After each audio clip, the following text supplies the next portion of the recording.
I had no intention of driving more than a couple of hours, especially since I usually prefer flying. But this time, the cost of a round-trip flight to visit my family for the holidays was outrageously expensive, over $1,000 for just a few states over. So I decided to drive instead. I planned my return trip meticulously, giving myself a few days to relax before heading back to work. However, a sudden snowstorm delayed my departure by 2 days, forcing me to start my journey later than expected. The roads were eerily empty as I finally began the long drive home. Most people had already completed their holiday travels, leaving the highways quiet and desolate. The first 8 hours of the drive were uneventful, just the monotony of the snow-covered roads and the constant fight to stay awake. The snow, though treacherous, kept me alert and focused on the road ahead. It was around 10 p.m. when I noticed the first set of headlights in my rearview mirror. I hadn't seen another vehicle for over an hour, so the sudden appearance of the lights caught my attention. As the headlights grew closer, I realized it was a large van, speeding up behind me on the single-lane road. I expected the driver to pass me given their speed, but instead, they matched my pace and stayed directly behind me. The van's presence was unsettling. They were following so closely that I couldn't even see their front bumper in my mirror. We continued like this for nearly 10 minutes, just the two of us on an isolated stretch of highway. My unease grew with every passing second. When an exit for a gas station finally appeared, I decided to take it, hoping the van would continue straight and I could put some distance between us. But as I veered off the highway, the van followed closely behind, mirroring my every move. I pulled into the gas station and parked at one of the pumps, my heart racing. The van parked at the pump directly behind me. I tried to shake off the growing fear, telling myself that maybe they just needed gas too. After all, this was the only gas station for miles. But the darkness around the station was unnerving. The store was closed, its lights off, with nothing but snow-covered fields stretching out into the night. I watched as a man stepped out of the van and began pumping gas. Taking a deep breath, I got out to do the same, but I couldn't shake the feeling that something was very wrong. The numbers on the gas pump ticked slowly, each second feeling like an eternity. The man finished filling up his tank quickly and walked to the back of the van. It was then that I heard the loud, ratcheting sound of the van's back door being lifted open. An overwhelming sense of dread washed over me. I don't know if it was instinct or just sheer terror, but something told me I needed to get out of there. Fast. I yanked the gas pump out of my car, spilling fuel on the ground in my haste. As I turned, I saw 3 men sprinting around the back of the van heading straight for me. Panic surged through me as I jumped into my car and locked the doors just as one of them grabbed the handle, trying to rip it open. My hands were shaking uncontrollably as I fumbled to start the car. The men circled my car, yanking on each door handle, but when they realized I was securely inside, they suddenly sprinted back to their van. I barely had time to register what was happening before they sped off in the opposite direction, back down the road we had just come from. I was left there, shaking and trying to process what had just happened. After regaining some composure, I called the police and reported the incident. However, I never received any follow-up or updates. It's clear to me now that those men had sinister intentions, likely targeting unsuspecting travelers on that remote highway. What haunts me the most is how professional and coordinated they were.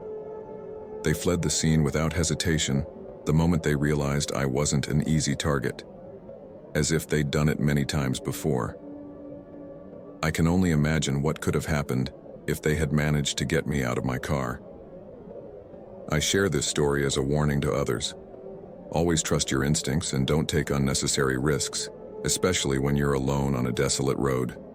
I was fortunate enough to escape, but not everyone might be so lucky. It was late, and I had some energy to burn after downing a few too many coffees earlier in the day. I figured why not put that energy to good use and make some extra money. So, I decided to hit the road and do some DoorDash deliveries. The night was quiet, the roads were empty, and everything felt peaceful, pretty much every delivery driver's dream. As I cruised down the highway, my phone suddenly buzzed.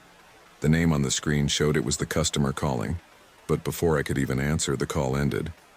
It had only rung for a couple of seconds, so I assumed it was just a pocket dial or something. Just to be sure, I redialed their number, but it rang and rang with no answer. I shrugged it off and focused on the road ahead. Eventually, I exited the highway and entered a quiet neighborhood. The street was lined with typical suburban houses, nothing out of the ordinary. I pulled into the driveway of the address I was supposed to deliver to and grabbed the food bag from the passenger seat. As I walked up to the porch, something caught my eye. The front door was slightly ajar. I hesitated for a moment, unsure if it was meant for me or just left open by accident. I knocked lightly on the door and called out, "Hello? I've got your food delivery." Almost immediately, I heard a strange sound coming from inside the house. It was a muffled thump, almost as if someone was banging on a door from the inside. Feeling uneasy, I pushed the door open a bit wider and called out again, "Hello? I'm here with your food." The house was eerily quiet, and the only response was another series of thumps from further down the hallway. My heart started to race, but before I could decide what to do, a man appeared from around the corner at the end of the hall. He looked off. His face was tense, almost distressed, but I couldn't tell if it was because of me or something else entirely. He walked straight towards me, not saying a word, and reached out to take the bag. But then, those thumping noises echoed through the house again, this time louder and more urgent. I glanced down the hallway trying to see what was causing the noise. The man noticed and quickly looked back at me, his expression growing more agitated. "Is everything okay?" I asked, trying to keep my voice steady. He just stared at me for a few moments as if he was debating something in his mind. "Why don't you bring the food inside for me?" he said, his tone shifting to something almost demanding. I picked up the bag, my hands trembling slightly, but every instinct in me screamed that this was a bad idea. I felt an overwhelming sense of threat, like if I stepped inside that house, I wouldn't be walking back out. I hesitated, and that's when the man's demeanor changed. His face twisted with frustration, maybe even anger. He reached out and snatched the food from my hands, then slammed the door in my face without another word. For a moment, I just stood there, stunned. I could still hear his footsteps echoing down the hallway, and then silence. The thumping had stopped. I felt a cold chill run down my spine, and I knew I needed to get out of there, fast. I practically ran back to my car, got inside, and locked the doors. That was my last delivery of the night. I ended my shift right there and then, and on the way home, I couldn't shake the feeling that something was terribly wrong in that house. It wasn't just the man's behavior, it was everything. The open door, the mysterious noises, the way he tried to get me inside. I ended up reporting the incident to the police, explaining everything that had happened. What really pushed me to do it was the fact that he tried to lure me inside. If it wasn't for that, I might have just let it go. But hours later, when the police got back to me, they said the man had denied anyone else was in the house and refused to let them search the property. There was nothing more they could do. All I was left with were my own speculations and the unsettling thought that something truly horrible might have been going on in that house. And if I hadn't trusted my gut, I might not be here to tell the story. I'll never know for sure what was happening, but I'm certain of one thing. I won't be forgetting that night anytime soon.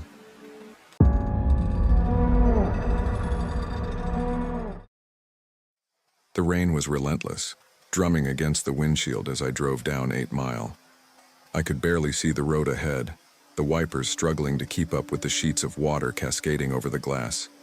My hands gripped the steering wheel tighter than usual, the tension from the party still lingering in my body. The party had been typical, music blaring, people drinking, laughing, some dancing. But there was something off tonight, something I couldn't quite put my finger on. It was as if the air was thick with an unspoken tension. I had noticed it the moment I walked in. Maybe it was the way people's conversations seemed to hush when I passed by. Or maybe it was the way some of the guys kept glancing at me more than usual. I felt it most acutely from one man, someone I didn't recognize, who seemed out of place among the familiar faces. He had been watching me all night, his eyes following my every move. Even when I tried to lose him in the crowd, I could feel his gaze boring into the back of my head. When I turned to confront him, to ask him what his problem was, he was gone, as if he had never been there at all. But I knew what I felt, and it left me with a sense of unease that clung to me like the dampness of the rain. I left the party earlier than usual, trying to shake off the unsettling feeling. The streets were slick with rain, the streetlights reflecting off the wet pavement in long, eerie streaks. I turned on the radio to fill the silence in the car, but even the upbeat music couldn't drown out the anxiety gnawing at the edges of my mind. My phone buzzed in the cup holder, startling me. I glanced down, half expecting it to be a message from one of my friends still at the party. But it wasn't a message. It was a missed call from an unknown number. I hesitated before picking it up, debating whether to call back or just let it go. In the end, I decided to ignore it, tossing the phone back into the cup holder. The rain only seemed to get worse as I drove, the storm intensifying. I squinted through the windshield, trying to make out the road. The occasional streetlight offered little illumination, casting ghostly shadows across the street. I was familiar with 8 Mile. I had driven this stretch countless times before, but tonight it felt different, foreign, almost hostile. My mind wandered back to the party, replaying the events of the night in my head. Who was that man? And why had he been so intent on watching me? The questions nagged at me, refusing to be silenced. I shook my head, trying to focus on the road, but the unease wouldn't leave.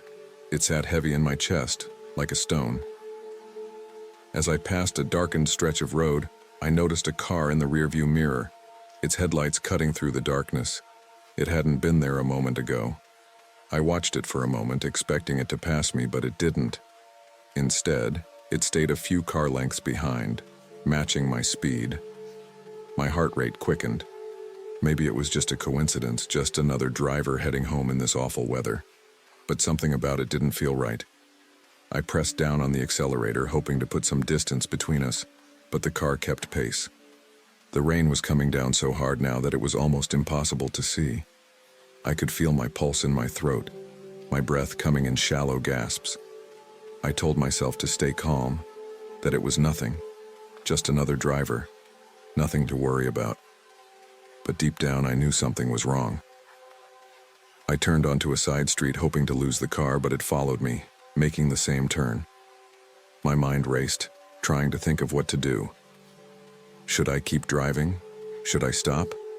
The last thing I wanted was to lead this person back to my apartment, but where could I go? I was miles from home, and the storm made it impossible to think clearly. I made another turn, this time into a small, deserted neighborhood.